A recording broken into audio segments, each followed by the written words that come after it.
Olá, amigos, estamos de volta para mais um programa Despertar, produzido pelo SEAC, Centro Espírita Amor e Caridade de Bauru, e em parceria com a TV Educativa Prevê.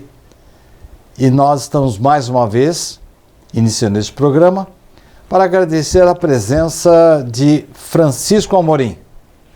Eu é que agradeço ao convite, é sempre um prazer estar aqui conversando sobre a doutrina. Francisco, numa visita anterior sua, nós falamos aí sobre a transição planetária, você nos deu algumas boas notícias, outras más. Só para a gente fazer uma ligaçãozinha com aquele programa, os mansos herdarão a terra, Francisco? Então, essa é uma afirmação de Jesus, está lá no capítulo 5 de Mateus, capítulo 5, versículo 4 lá, né? Está dentro do Sermão da Montanha. Os mansos herdarão a terra. Significa o quê? Que a terra vai ser um lugar pacífico, um lugar de espíritos evoluídos, né? Fala-se muito em regeneração. A regeneração que se poderia ter de um espírito seria na questão de costumes, na questão social.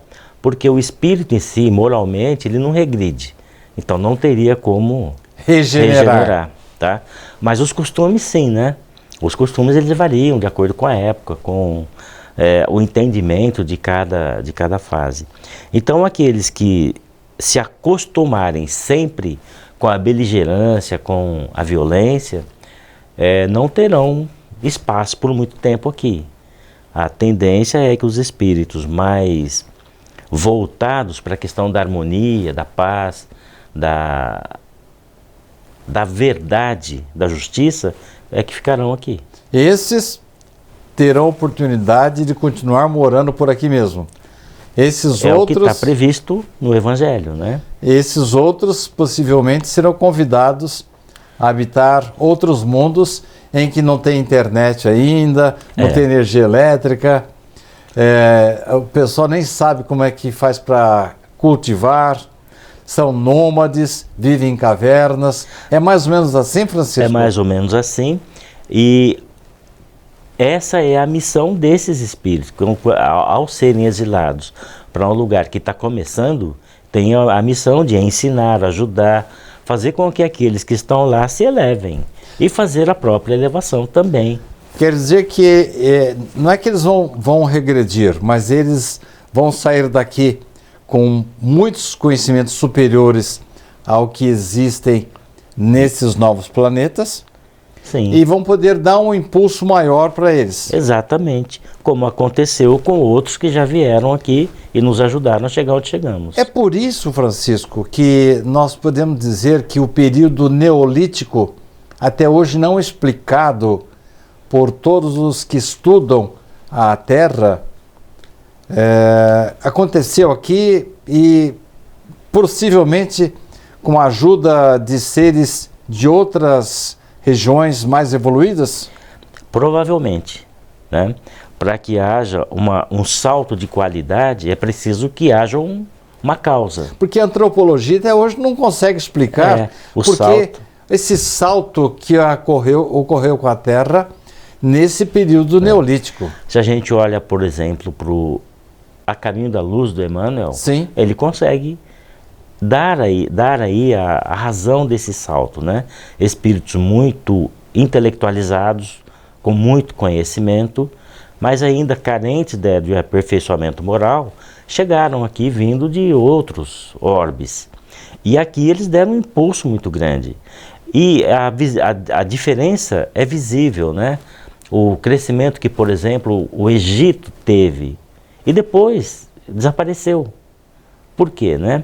A explicação que tem é que esses espíritos que formaram a cultura egípcia nesse tempo já voltaram para suas origens. Voltaram para abre aspas, o paraíso perdido de outros planetas. Eles conquistaram o direito de retornar para lá.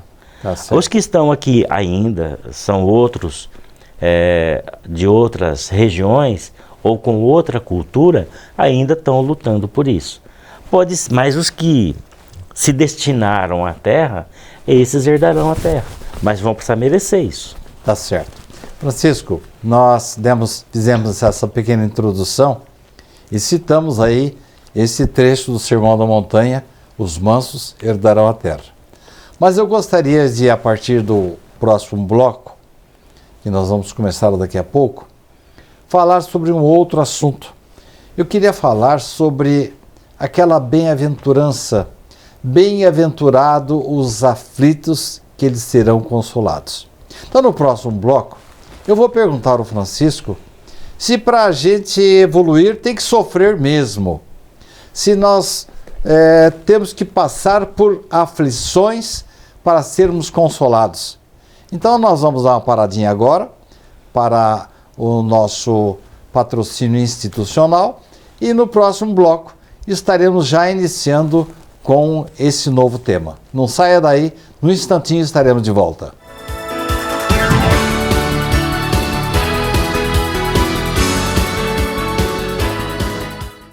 Você pode ajudar o SEAC de Bauru se cadastrando na campanha Nota Fiscal Paulista e indicando a nossa organização como beneficiária na doação automática. Com sua contribuição, nós recebemos o valor calculado em tributos fiscais e concorremos a sorteios mensais. Você também concorre a prêmios de até R$1 milhão e tudo com custo zero. Toda vez que você solicitar o CPF no ato da compra, a doação automática ocorrerá. Cadastre-se no programa Nota Fiscal Paulista pelo site ou, se preferir, baixe o aplicativo no seu celular.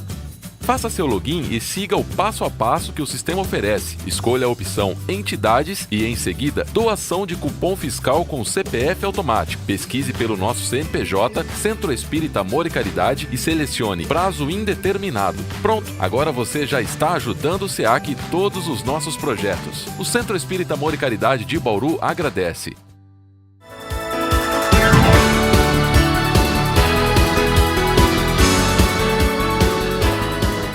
Estamos de volta para o programa Despertar de hoje, contando com a presença de Francisco Amorim. Francisco é um estudioso e eu vou explorar agora o seu conhecimento em torno do Evangelho de Jesus.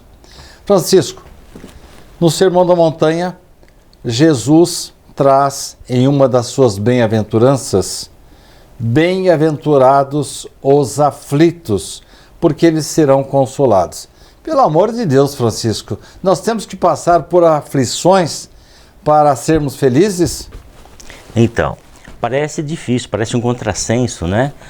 Para passar por um sofrimento para ser feliz. A primeira coisa que nós precisamos pensar aí é o que é sofrimento. Existe realmente um sofrimento? Ou é a nossa cultura, a nossa forma de pensar que transforma as coisas em sofrimento? Você sabe que eu estava lendo há poucos dias, minha esposa também me deu algumas dicas, que depende de como nós interpretamos certos acontecimentos da vida. Exato. Por exemplo, a dor, ela faz parte do processo biológico e ela é um alerta, tá? Então você machuca uma parte do seu corpo, o seu cérebro registra aquilo como um alerta. Olha, tem coisa errada aí, tá? Tem uma dor, tem uma coisa errada. Precisa cuidar disso. Nós temos um amigo comum, Carlos Eduardo Luz, costuma dizer que a dor, a doença, é uma espécie de alerta vermelho no painel da vida. Exato. Então, ela alerta sobre coisas que a gente precisa aprender, né?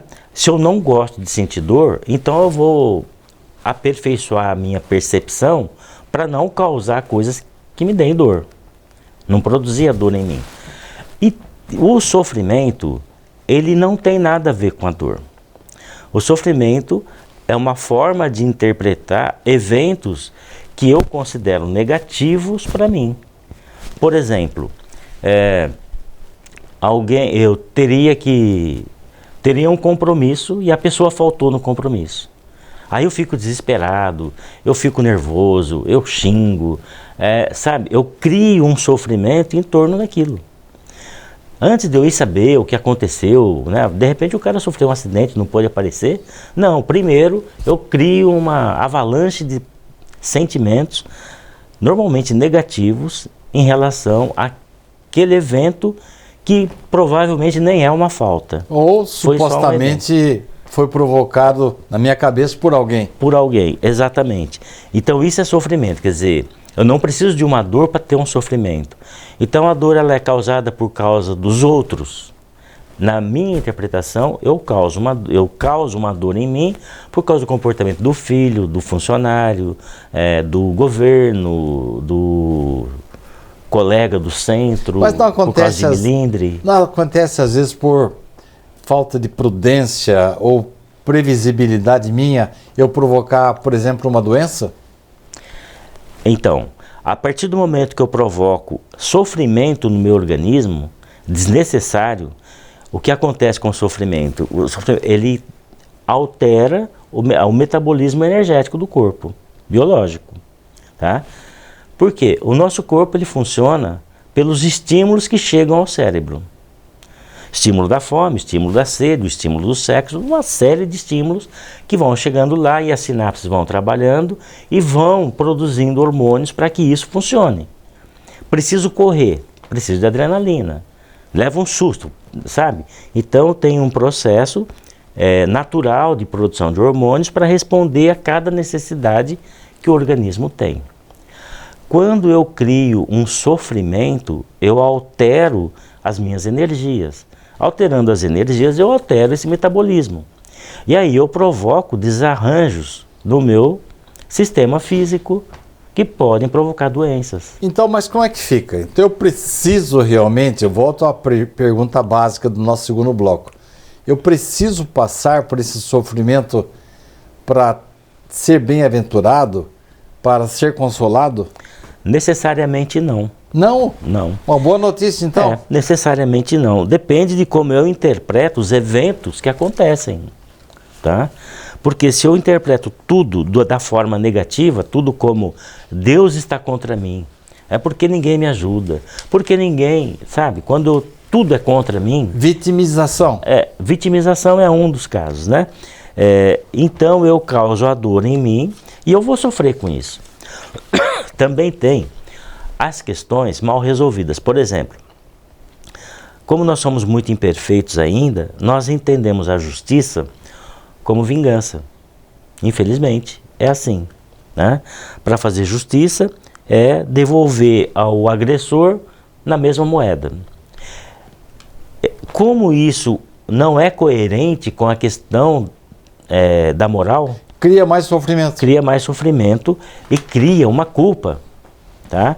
Quando eu cometo uma violência contra outra pessoa desnecessária, qualquer violência física, moral, espiritual, não importa, eu crio, a hora que eu percebo isso, eu crio uma culpa em mim. Só que a nossa consciência, ela está baseada na justiça de Deus, né? Quando foi perguntado onde é que estão as leis de Deus, quando Kardec perguntou isso, questão 621, lá do Livro dos Espíritos, está lá. Na consciência. Estão na consciência.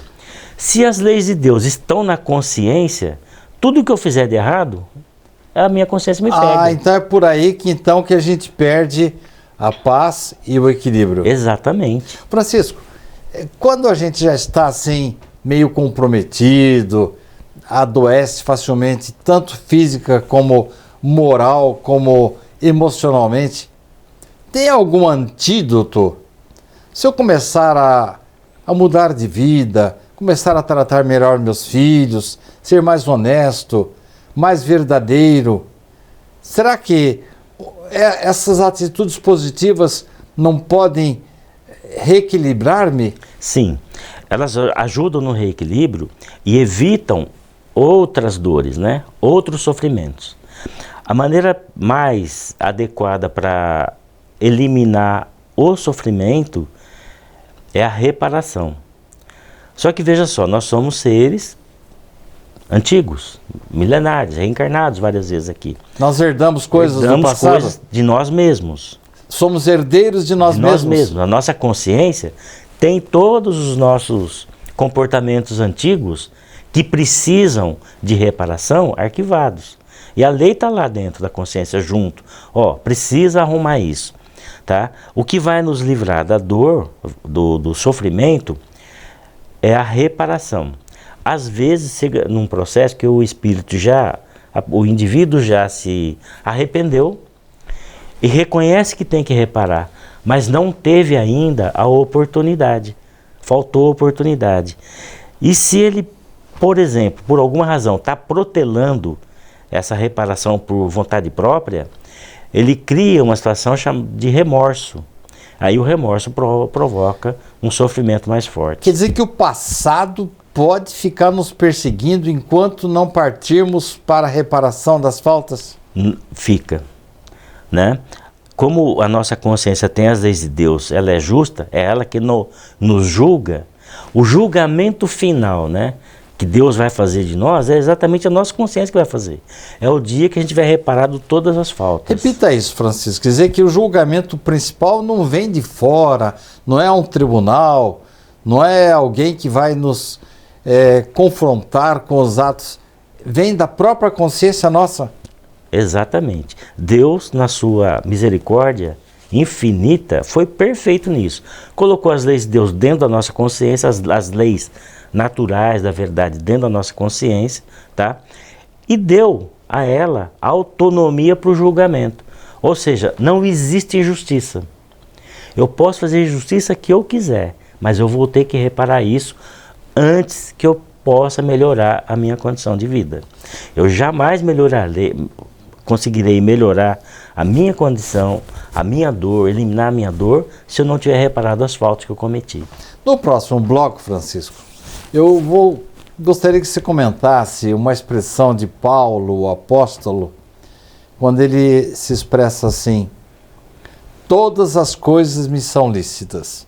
Isto é, eu tenho um livre-arbítrio. Eu posso fazer o que quiser, um gato-sapato na vida, mas eu vou ter que responder por isso. Então, no próximo bloco, eu quero que você me diga, Francisco, se esse é o caminho certo para nós encontrarmos a consolação que foi prometida por Jesus. Voltaremos já já.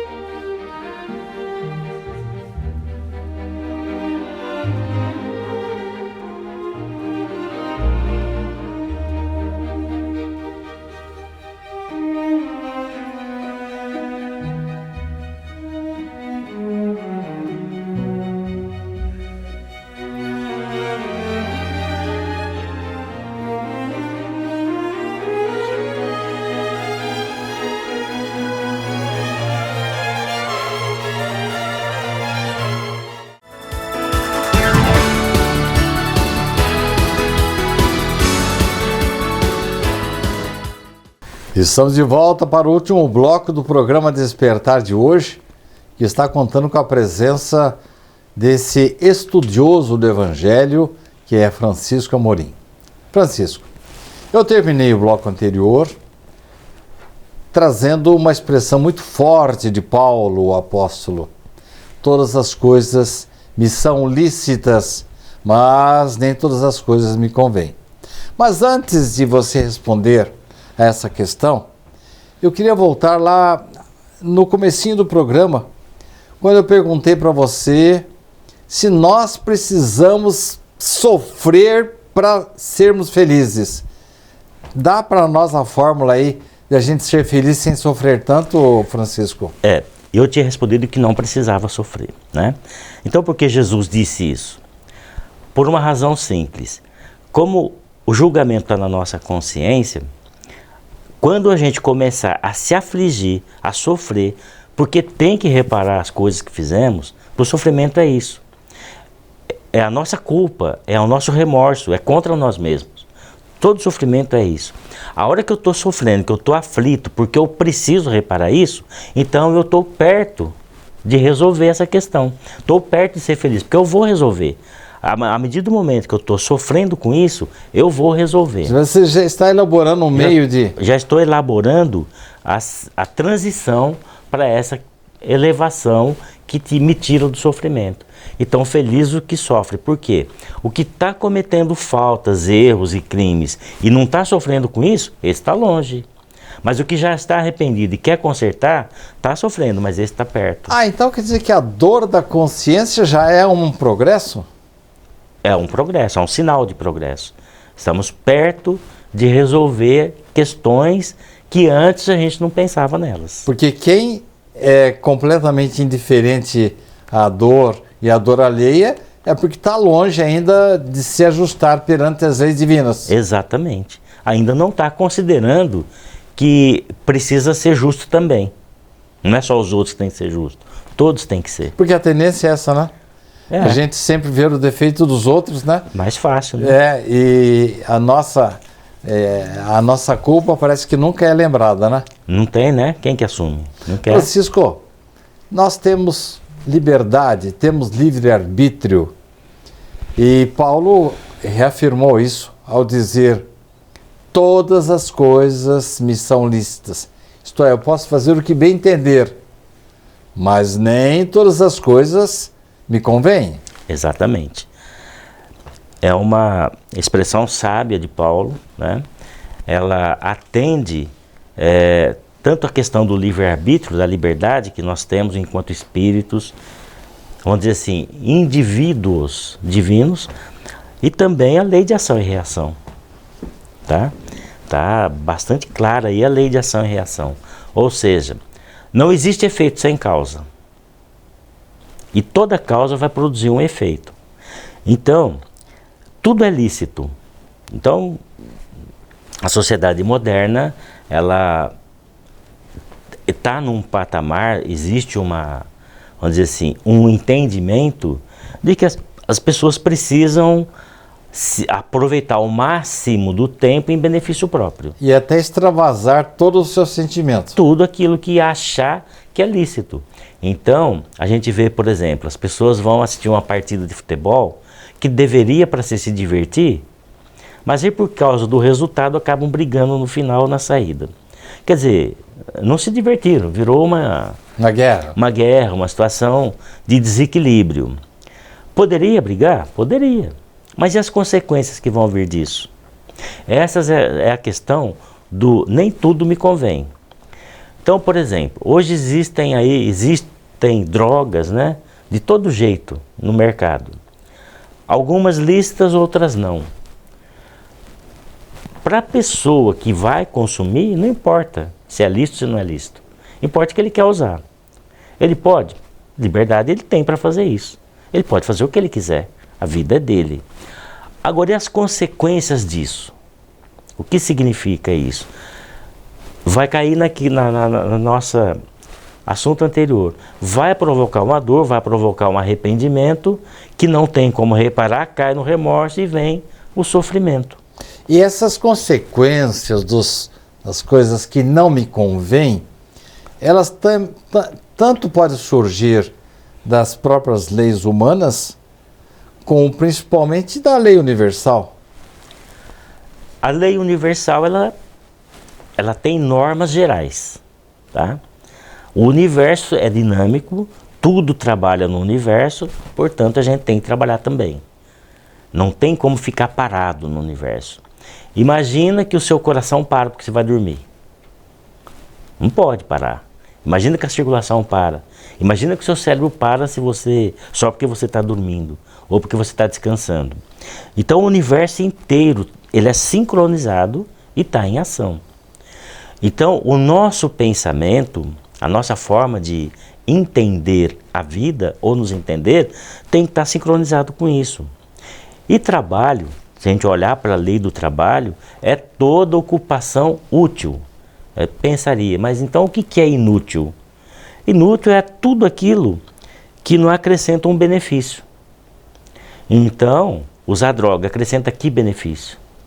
Um benefício efêmero, de pouquíssimo tempo, que exige a repetição depois.